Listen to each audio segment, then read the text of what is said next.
자, 여러분 읽으시면서 어떤 것이 느껴졌는지 모르겠어요. 자, 오늘 에브라임 산지에 미가라 이름하는 사람이 있었다. 오늘 이 집안에서 이루어졌던 일입니다. 오늘 이 스토리가 다음 장까지 연결이 되는데요. 여러분들이 읽으면서도 이게 무슨 이야기야? 뭔가 상당히 이상하다는 것을 바로 느낄 수 있어야 돼요. 사실 이것을 영적인 관점에서, 율법의 관점에서 보면 보통 심각한 문제가 생기는 게 아니죠. 그런데 이게 미가의 가정에서만 일어나는 일인가라고 생각하기 어려운 게 뭐냐면 이게 그냥 자연스럽게 이루어지고 있는 거예요.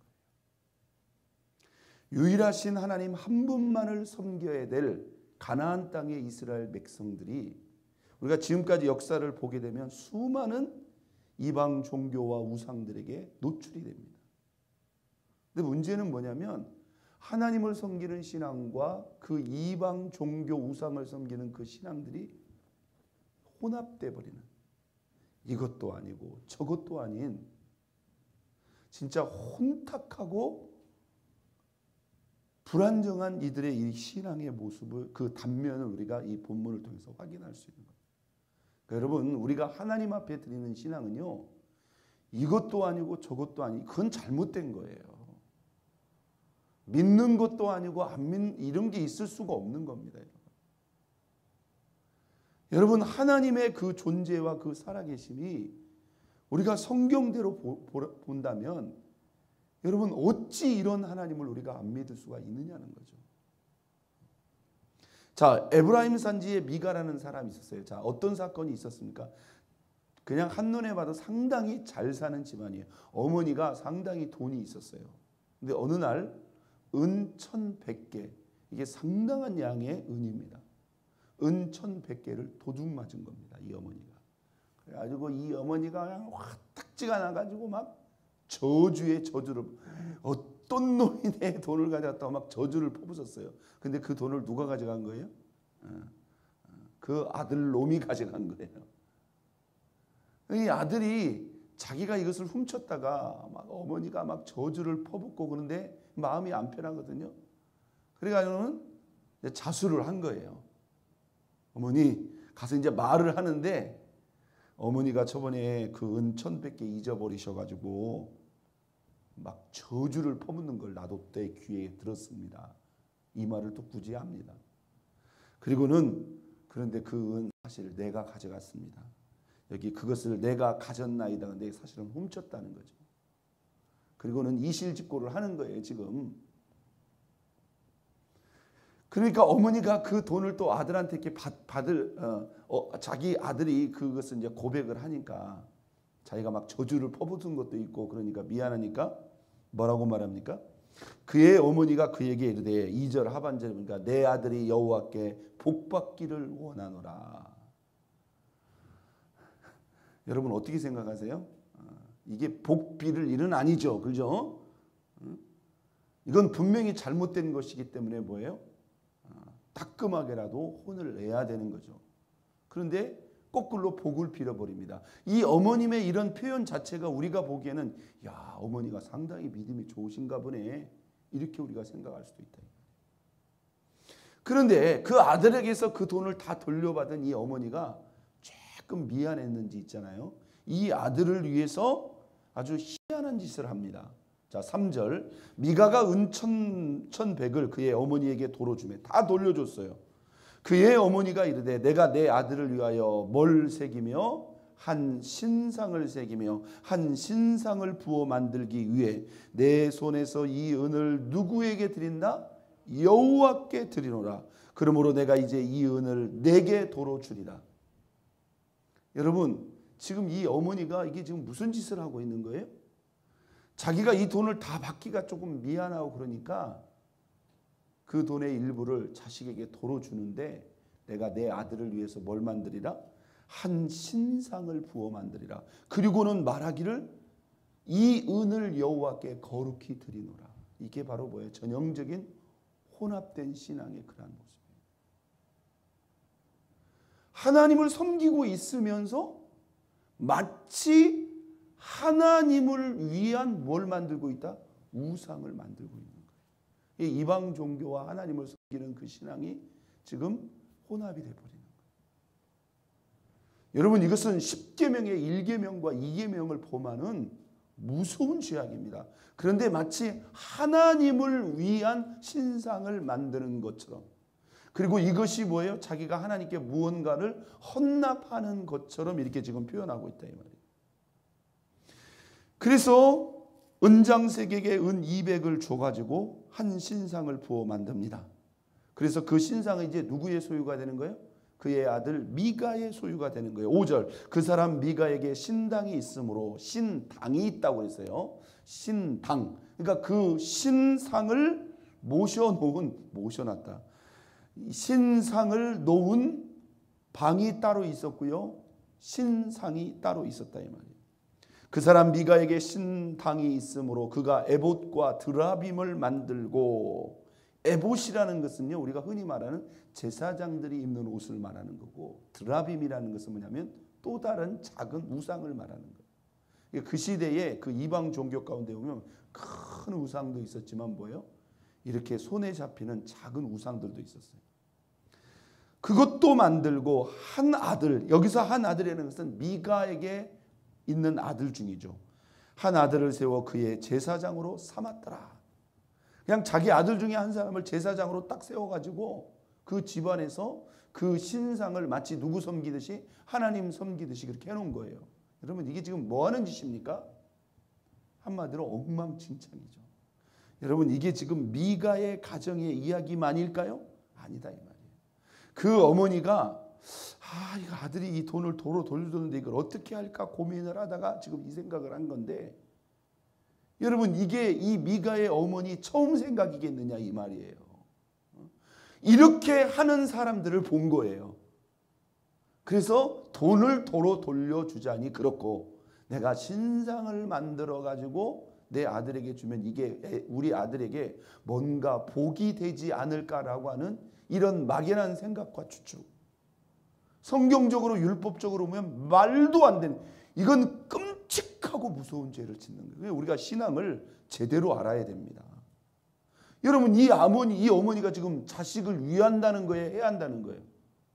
네, 유한다는 뜻으로 하는 거예요.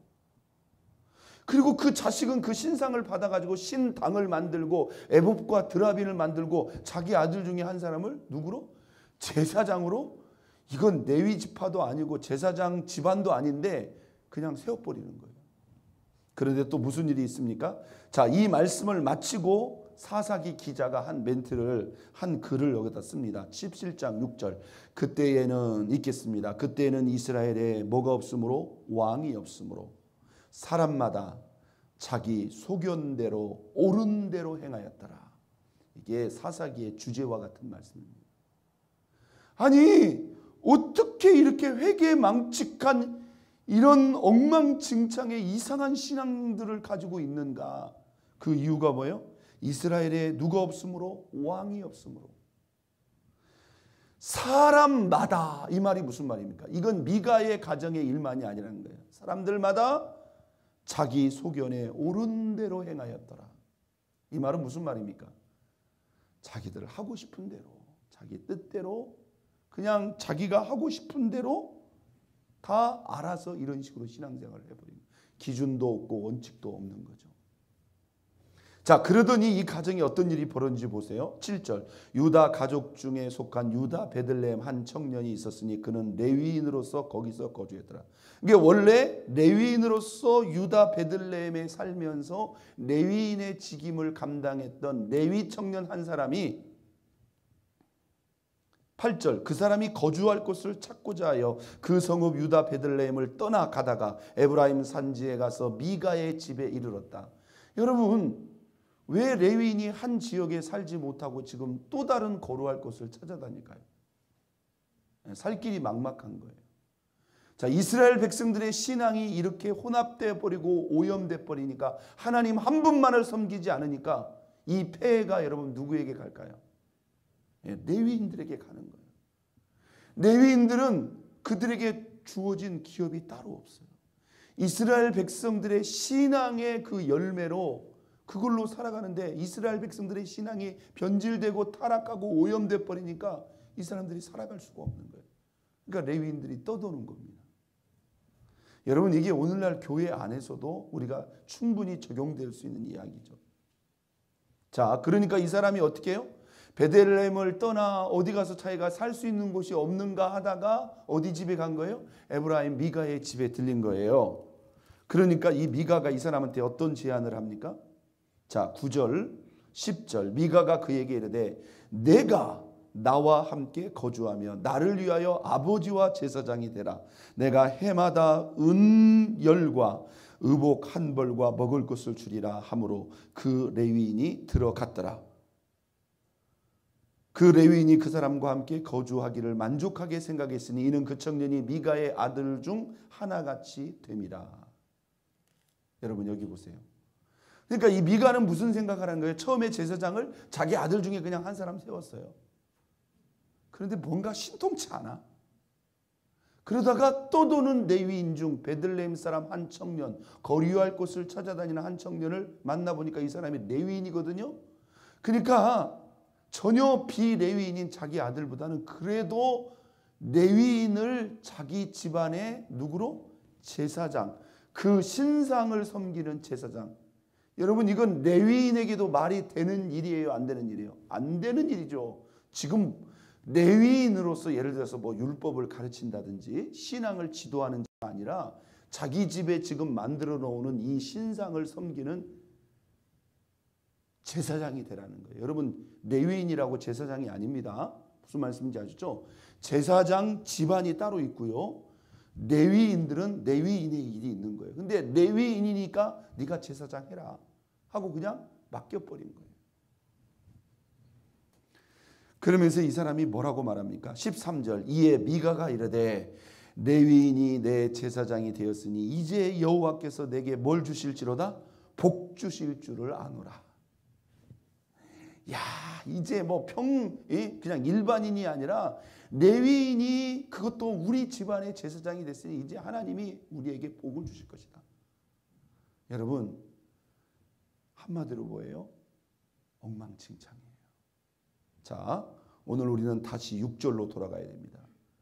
이건 미가와 그 집안 사람들도 말할 것도 없거니와 이 레위인에게도 이것은 이 레위인이 만약에 이 광경을 봤다면 어떻게 해요? 이게 지금 무슨 짓이냐고. 어디 지금 실로에 하나님을 예배하는 성소가 있고 우리는 형상이 없는 하나님 한 분만을 믿는데 어디 지금 이 우상을, 레위인이 지금 정상적인 레위인이라면 뭐 해야 돼요? 이거 당장에 치우라고, 이거 당장에 없애라고 이렇게 나와야 되잖아요. 그런데 돈을 주고 고용한다니까 11절에 보니까 그 레위인이 그 사람과 함께 거주하기를 만족하게 생각했다.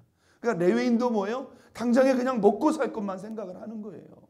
아, 내가 이 집에 있으면은 걱정 없이 살 수 있겠다라고 하고는 뭐예요? 지금 그 사람의 요청을 받아들여 가지고 그냥 한 개인 집의 제사장이 돼 버리는 거예요. 여러분, 이게 사사 시대의 신앙의 단면이었다는 거예요. 다시 6절로 돌아갑니다. 읽겠습니다. 6절.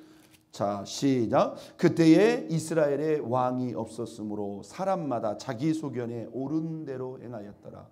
여러분, 여기 보세요. 제가 사사기의 말씀을 시작하면서 주제를 이렇게 잡았어요. 누가 왕이 된 신앙인가? 여러분, 이스라엘에 강력한 왕정 제도, 정치가 없었기 때문에 이런 일이 벌어졌을까요?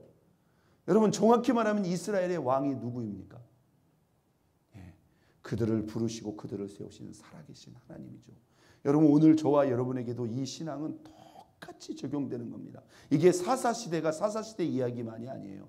오늘도 이런 사사시대와 같이 영적으로 원칙도 없고 너무나 혼탁하고 엉망진창의 그런 신앙이 솔직히 말해서 비일비재합니다.